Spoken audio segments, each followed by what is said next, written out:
Ahí marchan, allá van a sus clases. Bueno, el año era 325 después de Cristo y el emperador romano Constantino convocó una gran reunión de más de 300 obispos y líderes eclesiásticos, y todos ellos se conocieron en lo que se conoce como Turquía, en una ciudad llamada Nicea, y había una controversia que estaba pasando lo que se estaba enseñando. Los líderes allí se reunieron para discutir y debatir y resolver estas disputas sobre la doctrina. Cuando tú escuchas de una discusión, a lo mejor pensé que si tú pensabas que a lo mejor no era tan importante o que a lo mejor era algo lo que estaban exagerando, que estaban debatiendo algo que estaban saliendo de proporción, o a lo mejor cuántos ángeles caben en la cabecilla de un alfiler o algo así. No negamos que había argumentos que pasaban de cosas que exageraban dentro de la iglesia, pero en estos principios años, esta controversia en la iglesia estaba que tenía que ver con el corazón del evangelio, y esta controversia que estaba hablando concernaba la persona de Jesucristo. Y todo comenzó con la enseñanza de un hombre llamado Arrio. Arrio enseñó que debido a que Dios es uno, Jesús no pudo haber sido también verdaderamente Dios. Arrio y sus seguidores propusieron que Jesús era el ser creado más alto de Dios. Y así que aunque Cristo era completamente humano, no era completamente Dios. Yo creo que estarías de acuerdo conmigo que eso era verdaderamente importante. La identidad de Jesucristo es de mucha importancia. ¿Es Jesús verdaderamente Dios? ¿O es simplemente un hombre divino? ¿Es un superhumano? Jesús mismo incluso planteó la pregunta a sus propios discípulos: ¿y ustedes quién dicen que soy yo? Es de mucha o de suprema importancia que entendamos quién es Jesucristo. La cultura te va a tratar de decir que es Jesús. Los cultos de las religiones falsas te van a querer explicar quién es Jesús. Algunos de nuestras propias imaginaciones te querrán explicar quién es Jesús. Pero es importante que nosotros entendamos lo que las escrituras dicen de quién es Jesús. Te mencioné la última semana que Jesús mismo dijo: al menos de que tú creas que yo soy, morirás en tus pecados. Esto es lo que está aquí en juego, si tú te equivocas o no, y esto es de importancia eterna. Stephen Nichols expresó el asunto de esta manera. Él dijo: en el centro de la vida de la iglesia está la adoración, y en el centro de nuestra adoración está Cristo. Todo cristiano debería preguntarse: ¿a quién adoro? ¿Quién es este Cristo en el centro de mi adoración? Nosotros agregaríamos que cada persona debería hacer la pregunta: ¿qué hago con Jesucristo? Y si Él es digno de ser adorado. Bueno, los líderes de Constantinopla usaron un número de escrituras para llegar a la respuesta bíblica de la identidad de Cristo y de entender la identidad del Señor Jesucristo, y no podían haber formado lo que es conocido como el credo de Nicea sin nuestro texto de esta mañana de Juan capítulo 1. Así que si no estás allí, por favor, tomen sus Biblias y vayan a Juan capítulo 1. Esta mañana nos lanzamos en nuestro estudio del Evangelio de Juan. Comenzamos con un repaso la semana pasada y Juan comienza con un prólogo. Él comienza dando la palabra. Antes de las palabras, nos da información acerca de este tema que él va a describir en su historia y en su evangelio, pero te quiere decir su identidad antes de lo que él hace y lo que dice. Así que su prólogo contiene algunas de las descripciones más ricas sobre la identidad de la persona de Jesucristo en el Nuevo Testamento. De los 4 evangelios, Juan es el que nos da la visión celestial, se puede decir, de Jesús. Las otras 3 nos dan no una vista equivocada, sino como una más terrenal. Mateo comienza con la genealogía, Lucas comienza con los anuncios de nacimiento y Marcos comienza con Jesús, un hombre adulto que comienza su ministerio. Pero Juan es diferente. Juan quiere llevarnos más allá, no solamente al principio, pero más allá o antes del principio. Él nos quiere invitar a la eternidad pasada para ver la gloriosa realidad de la persona de Jesús. Hay un sentido esta mañana en los versos del 1 al 5 que me siento, ¿cómo lo puedo poner? Incompetente, por decirlo así, o débil para tratar de abrir estos versos ante ustedes, versos del 1 al 5. Los versos antes o enfrente de nosotros nos dice que no pudiéramos, cosas que solamente podemos conocer por revelación. Así que me gustaría leer los versos 1 al 5 y si tú quieres quitar los zapatos, por decirlo así, no me voy a enojar contigo. Esto es lo que dice en Juan 1 del 1 al 5. En el principio ya existía el Verbo, y el Verbo estaba con Dios, y el Verbo era Dios. Él estaba en el principio con Dios. Todas las cosas fueron hechas por medio de Él, y sin Él nada de lo que ha sido hecho fue hecho. En Él estaba la vida, y la vida era la luz de los hombres. La luz brilla en las tinieblas y las tinieblas no la comprendieron. Que el Señor agregue su bendición a la lectura de su palabra. Como dije, aquí Juan comienza su evangelio único de una manera única o antes del principio y comienza a hablar del verbo.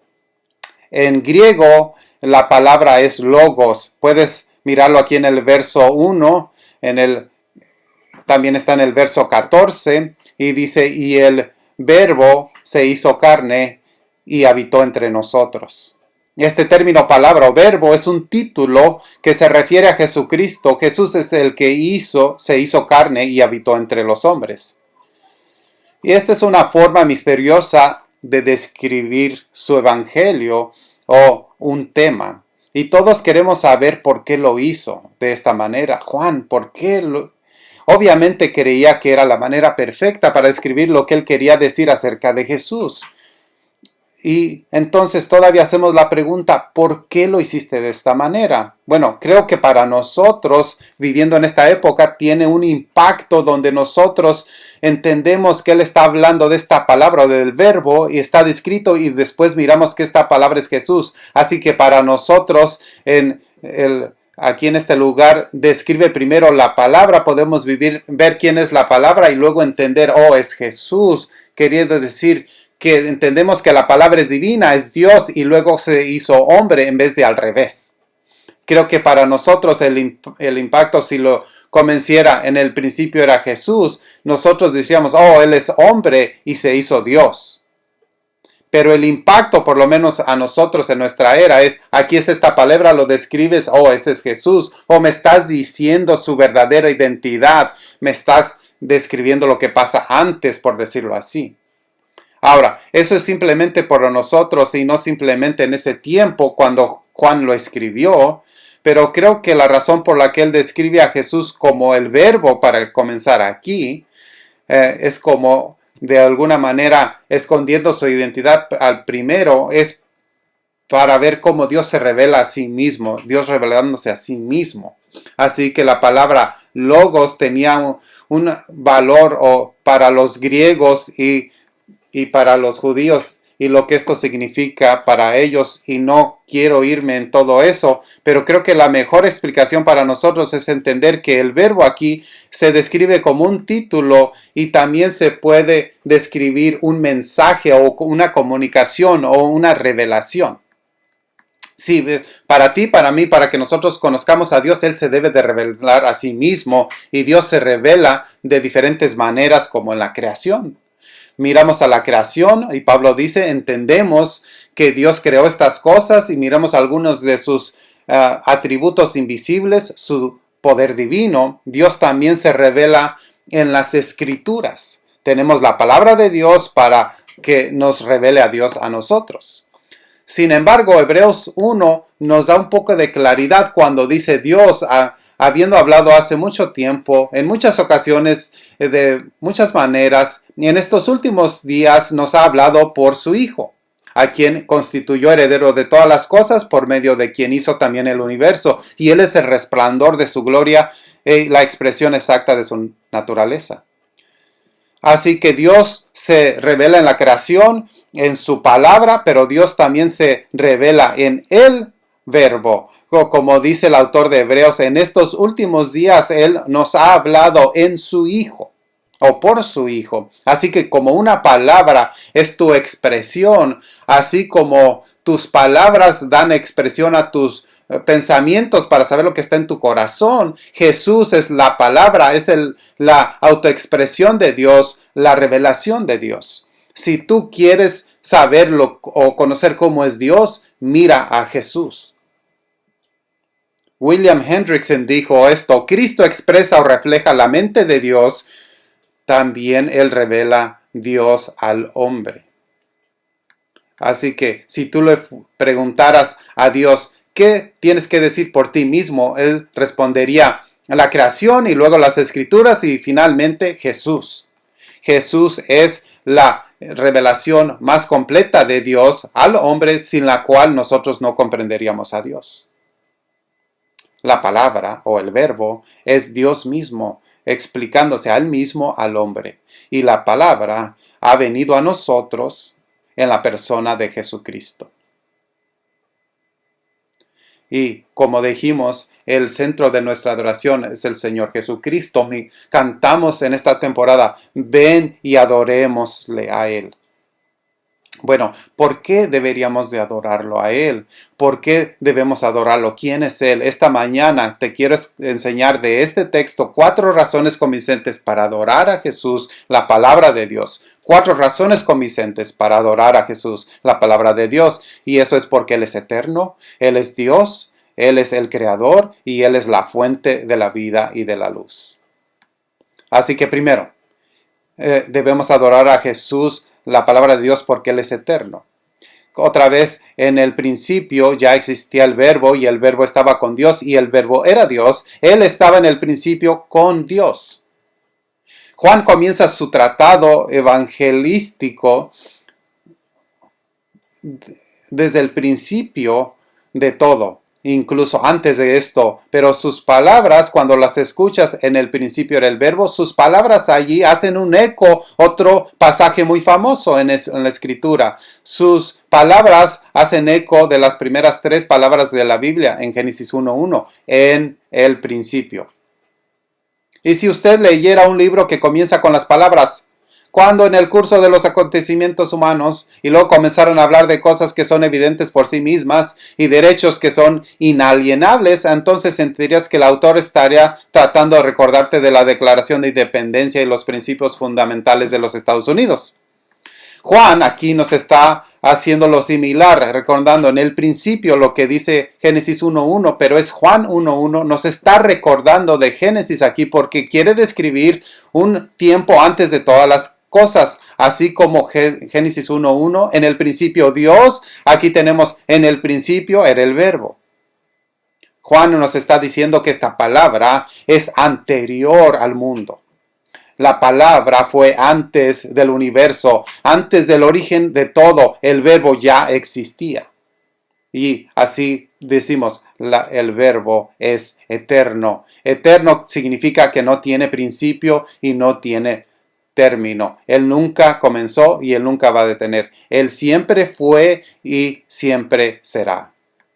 Pablo dice en Colosenses 1:17 que Él es antes de todas las cosas. Jesús ora al Padre en Juan 17:5, hablando de la gloria que tuve contigo antes de que el mundo fuese. Jesús, sus declaraciones diciendo yo soy, habla de que Él no tiene principio ni fin. Salmo 119 habla de las montes y antes de que fueran creadas, desde antes, tú eres Dios. Y esa es la idea aquí. Jesús es eterno. En el verso 2 reafirma la verdad que fue dicha en el verso 1, cuando dice, Él estaba en el principio con Dios. Juan quiere asegurarse de que tengamos esta idea bien clara y la repite, pero nos quiere mostrar que el Verbo y Dios existieron simultáneamente desde antes del principio. Así que la palabra estaba allí con Dios y ahí estaba Dios. Así que debemos de ver aquí una conexión y también una distinción entre Dios y el Verbo. Ellos no son el mismo. Así que esta palabra con capta algo para nosotros necesario y algo más profundo. En el principio era el verbo y que Él estaba allí en el principio con Dios. Así que la idea con captura algo que hay una comunión que experimentaron.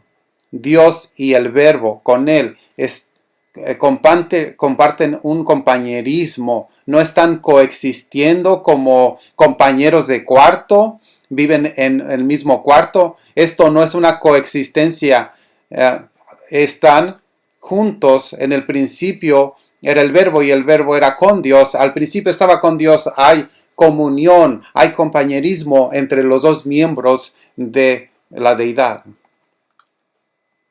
Pero ¿cómo pueden estar separados o aparte? Un comentarista dijo, pregúntale al sol si alguna vez estuvo sin sus rayos, pregúntale si la fuente, si alguna vez estuvo sin sus arroyos, y así que Dios nunca estuvo sin su Hijo. Juan no comienza con el principio, dice, antes de que el mundo fuera creado, el verbo ya existía. Cuando no había nada, allí estaba Dios. Esto es asombroso para nosotros. Por eso es que digo, esto es simplemente una revelación a nosotros. No lo conocemos por observación, se nos es dado. Y mientras lo pensamos, puede doler nuestro cerebro, porque hasta donde tú puedes extender tu imaginación, no vas a mirar un punto donde el verbo no estaba o la palabra ya no estaba allí. Él es eterno. Así como no tuvo comienzo, así también no tiene final. Y siendo el eterno Dios, quiere decir que su carácter siempre va a permanecer igual porque Él nunca cambia. Y siendo Dios eterno, que nunca cambia, eso quiere decir que sus promesas, de igual manera, nunca van a fallar.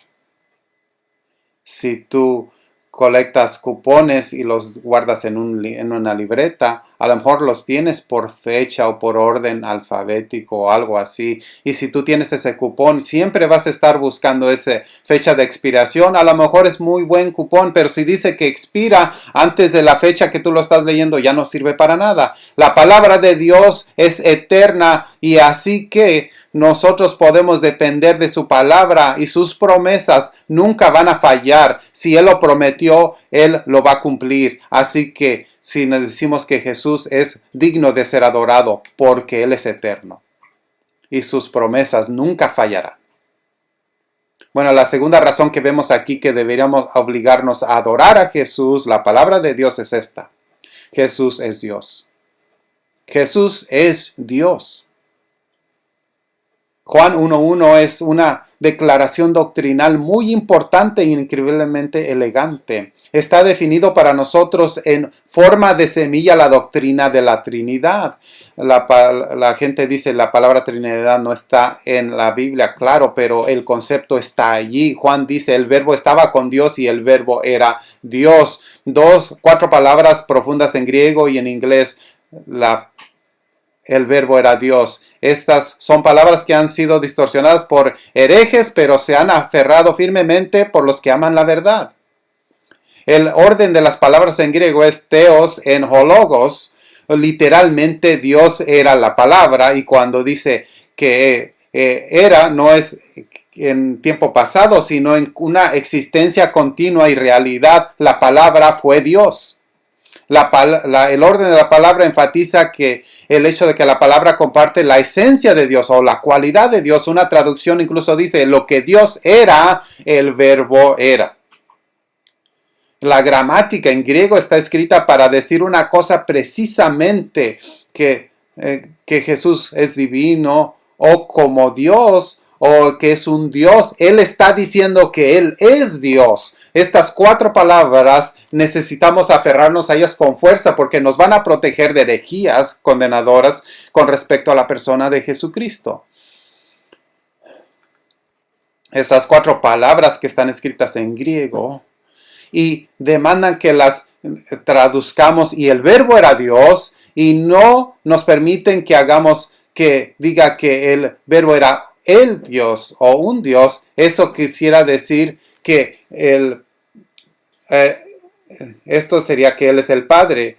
Como Sabelius enseñó que el único Dios se reveló sucesivamente en la historia de la salvación, primero como Padre, Creador y Legislador, luego como Hijo, Redentor y finalmente como Espíritu, y este es el dador de gracia. Esto también se le conoce como modalismo, que el único Dios viene a nosotros en 3 modos para representarse en diferentes roles, en diferentes tiempos. Esto todo se vive hoy en las iglesias como pentecostalistas unitarias.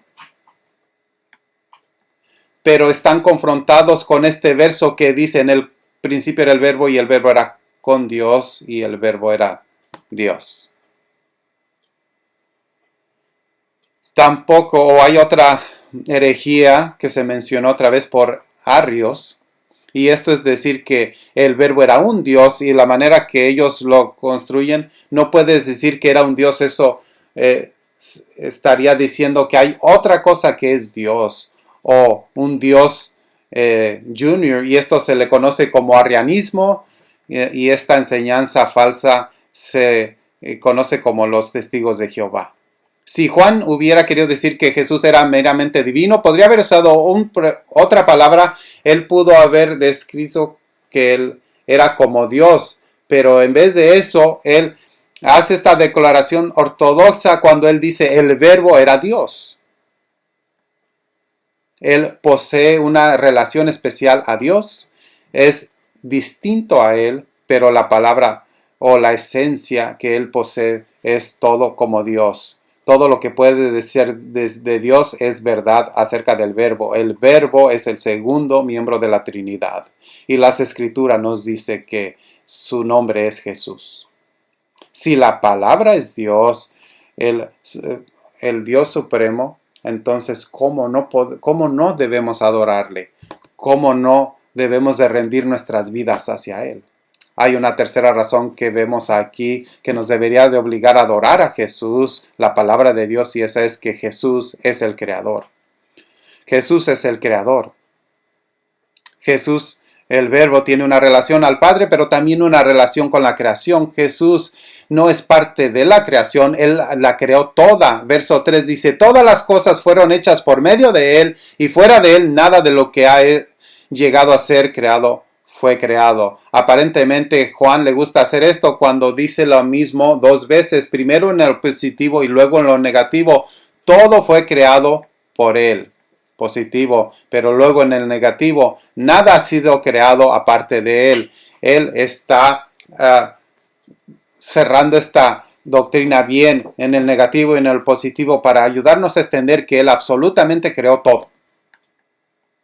Este es como un tema describido de Jesús como el creador. Colosenses 1, 16 y 17, por ejemplo, dice: por Él fueron creadas todas las cosas, tanto en los cielos como en la tierra, visibles e invisibles, ya sean tronos o dominios o principados o potestades. Todas las cosas han sido creadas por medio de Él y para Él, y Él es antes de todas las cosas, y en Él todas las cosas subsisten.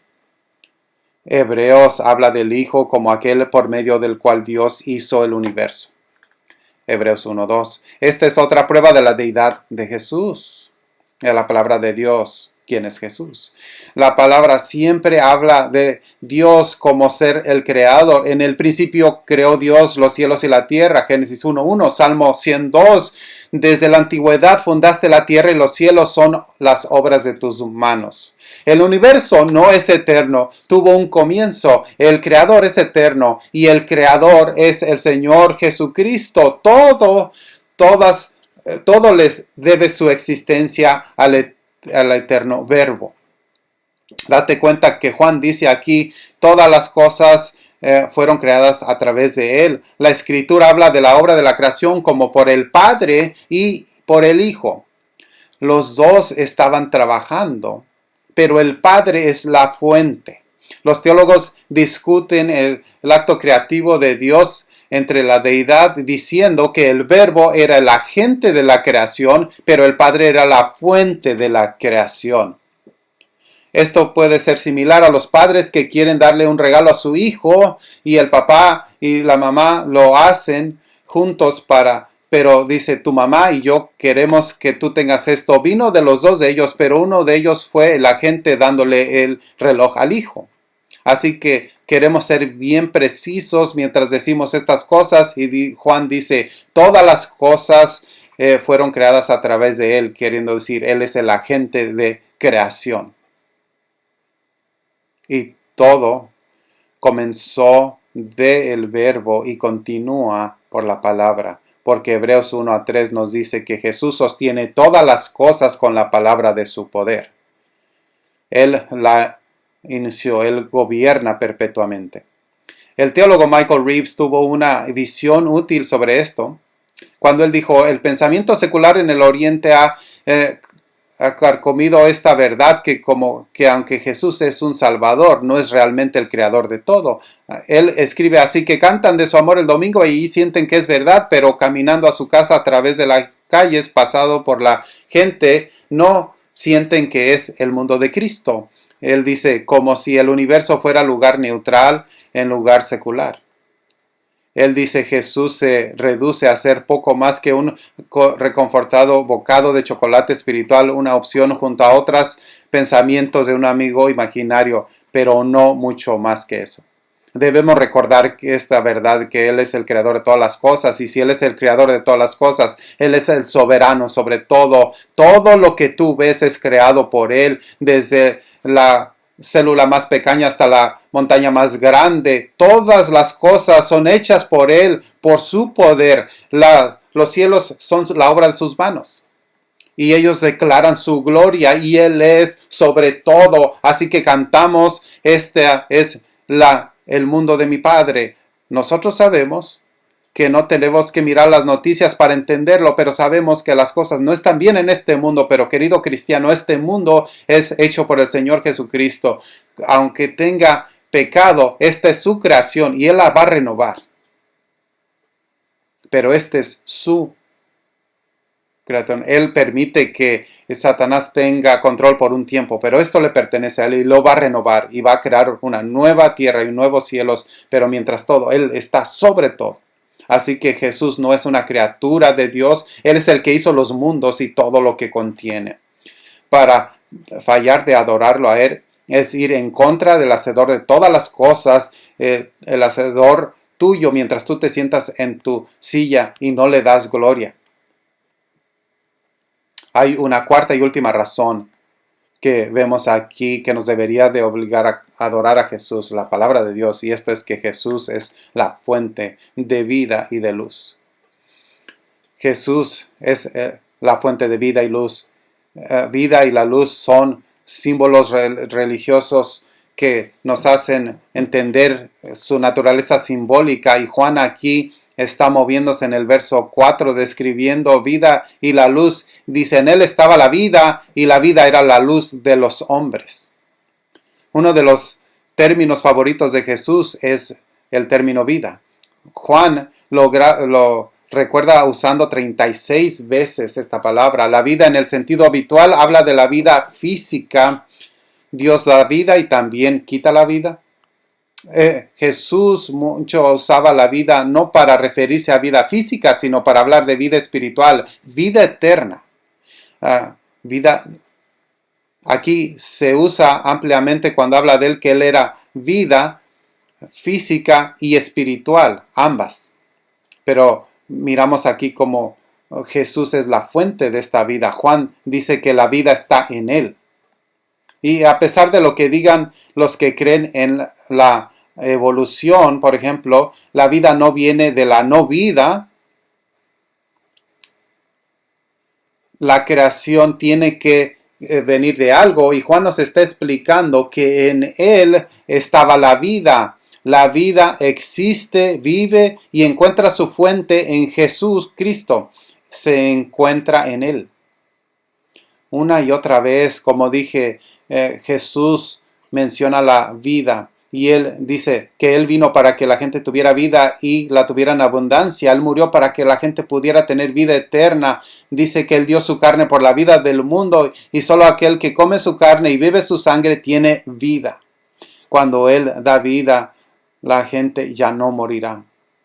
Así como el Señor de la vida lo comprobó resucitando a Lázaro de entre los muertos. Él es la fuente de vida, pero también es la fuente de luz. También dice, y en Él estaba vida y Él es la luz de los hombres. Él se conecta a sí mismo, se conecta a la luz en este evangelio diciendo que Él es la luz del mundo, que Él ha venido al mundo como una luz.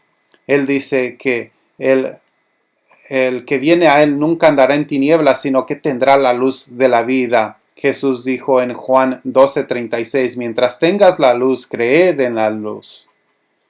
Así que se nos insta a creer en la luz y creer en Él. Jesús es la luz para el hombre. Él es la fuente de los dos. Muchas veces en la Escritura miramos una conexión entre la luz y la vida. Por ejemplo, el Salmo 36:9 dice, porque contigo está la fuente de vida y en tu luz vemos la luz. Incluso esta mañana cantamos palabras de Hark the Herald que dice, vida y luz a todo lo que Él trae. Jesucristo posee la vida y Él es la luz del mundo o la vida de la humanidad. Verso 5 dice, la luz brilla en las tinieblas. Y entendemos aquí que esto es lo opuesto a la luz. Las tinieblas es la ausencia de la luz, pero las tinieblas aquí es una referencia en el Evangelio de Juan a lo que es lo opuesto o lo que se opone a Cristo. Es la antítesis de la luz. Esto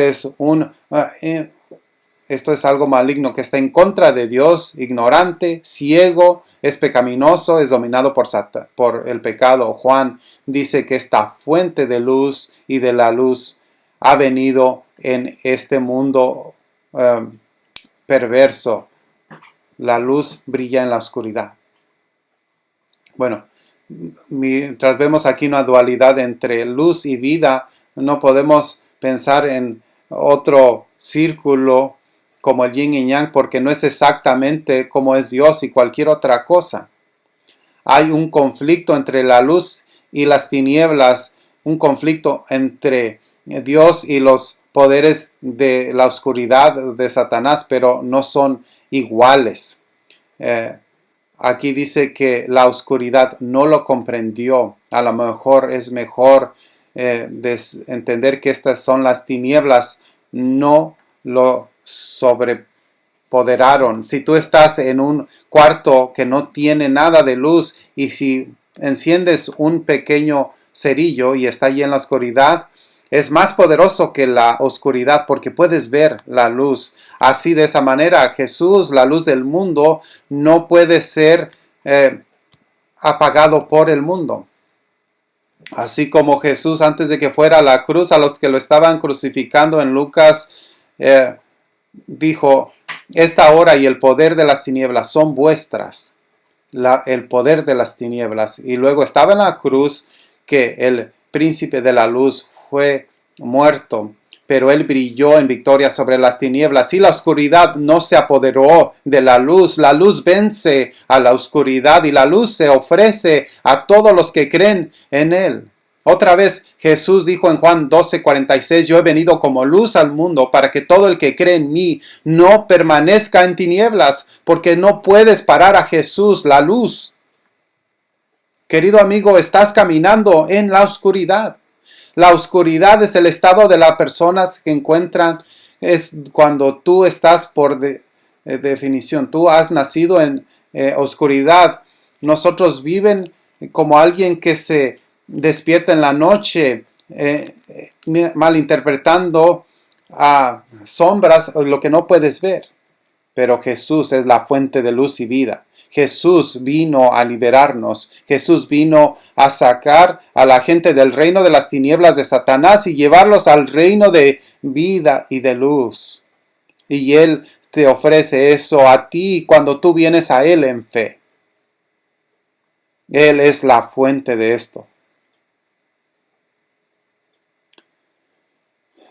Bueno, fue en el 325 que los se reunieron en Nicea para contraatacar la herejía de Arios y crearon un credo conocido como el credo de Nicea, que declara que creemos en un solo Señor Jesucristo, el unigénito Hijo de Dios, engendrado de su Padre antes de todos los mundos, Dios de Dios, luz de luz, Dios verdadero de Dios verdadero, engendrado, no hecho, siendo de una misma sustancia con el Padre, por quien todas las cosas fueron hechas.